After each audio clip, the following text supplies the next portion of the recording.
கையில கிட்டார் மறு கையில வாழ்னு 8 வயசுல உலக சாதனை படைத்த சிறுவனுக்கு குவியும் பாராட்டுக்கள். திருச்சியை சேர்ந்த செந்தில்குமாரன் மங்களப்பிரியா தம்பதியோட 8 வயது மகனான சிறுவன் ரித்விக் ஸ்ரீஹரன் அவர்கள் தான் இந்த பாராட்டுக்கு சொந்தக்காரர். 4வது படிக்கும் போதே சிறுவனுக்கு கிட்டார் இசைக்கிறதுக்கும் சிலம்பம் சுற்றுவதிலையும் ஆர்வம் வந்துச்சா. சிறுவனோட திறமையை பார்த்து பெற்றோர்கள் அவரை ஊக்குவிக்கும் விதமா உலக சாதனை படைக்கும் முயற்சியிலையும் ஈடுபடுத்தியிருக்காங்க. இந்த நிலைமையில தான் சென்னையில இருக்கக்கூடிய தனியார் ஸ்போர்ட்ஸ் அகாடமியில ஒரே நேரத்துல ஒரு கையில கிட்டாரை இசைச்சுக்கிட்டும் இன்னொரு கையில வாளை வீசிக்கிட்டும் தொடர்ச்சியா 1 மணி நேரம் திறமையை வெளிக்காட்டி உலக சாதனை படைச்சிருக்காங்க இந்த சிறுவன். இவருடைய சாதனை நோபல் வேர்ல்ட் ரெக்கார்ட்ல உலக சாதனையா பதிவும் செய்யப்பட்டிருக்கு. சிறுவனை பாராட்டி சான்றிதழ்களும் பதக்கங்களும் கோப்பைகளும் வழங்கப்பட்டதுக்கு அப்புறமா பெற்றோர்கள் ஆசிரியர்கள்னு பலரும் அவருக்கு வாழ்த்து தெரிவிச்சிருந்திருக்காங்க.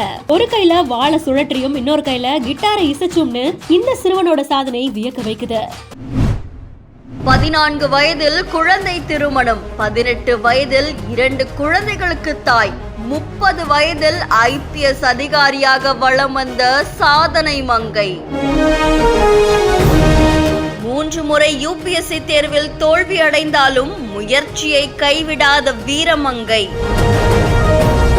கணவர் அடித்த ஒற்றை சல்யூட்டால் IPS ஆக வேண்டும் என்ற கனவை நினைவாக்கிய அதிகாரி அம்பிகா. இப்போ வெற்றி வாழ்க்கையில பயணிக்கக்கூடிய பல பேருக்குமே அவங்களுடைய வாழ்க்கையில கரடு முரடான பாதைகளும் கடுமையான சவால்களையுமே சந்திச்சிருப்பாங்க. அந்த வகையில என் அம்பிகா அப்படின்றவங்க இவங்களுடைய 14 வயதுல திருமணம் செஞ்சுக்கிட்டாங்களாமா. 18 வயதிலேயே 2 குழந்தைகளுக்கும் தாயாகி இருக்காங்க. ஆனா அவங்களுடைய வாழ்க்கையில அவங்க மேன்மை அடையணும் அப்படின்ற குறிக்கோளோடவே இருந்திருக்காங்களாமா. ஒரு தடவை குடியரசு தின விழாவுடைய அணிவகுப்புல குடும்பத்தோட அவங்க கலந்துக்கிட்டாங்க.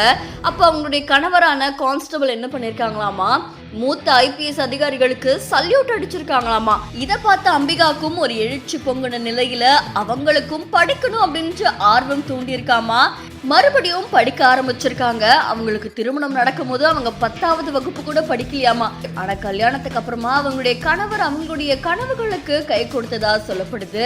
தனியார் கல்வி நிறுவனத்தால பள்ளி கல்வியை முடிச்சவங்க அதுக்கப்புறம் தன்னுடைய பட்டதாரி படிப்பையும் தொடர்ந்து படிச்சிருக்காங்க. இறுதியில UPSC தயாரிப்பிலையும் இறங்கியிருக்காங்க.